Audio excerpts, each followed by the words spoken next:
Sabay po kaming lumaki na magkapatid po yung tingin namin sa isa't isa.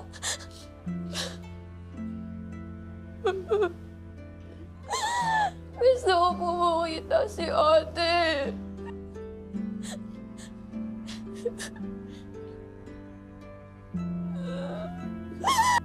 Gusto ko po siya mabisita. Gusto ko po siya mayakap.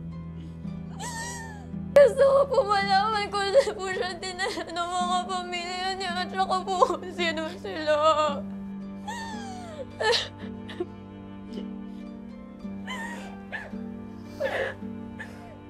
Mukhang ma-impluwensya tsaka mayaman tong sinasabing pamilya ni Banel. Kaya lipat ng pasyente sa ibang ospital, tapos may abogado. Tapos ako kinausap ko na yung kakilala kong nurse dito.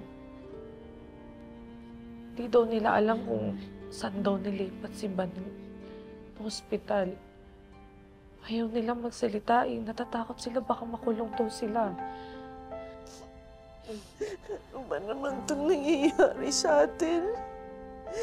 Sinusundan tayo ng kamatayan at kamalasan. Namatay yung mga kaibigan natin. Nawawala si Elias. Ngayon pati si Banel, hindi natin alam kung saan dinala. Puro dagok talaga yung nangyayari sa buhay natin. Ano bang kasalanan natin para mangyari sa atin to? Okay.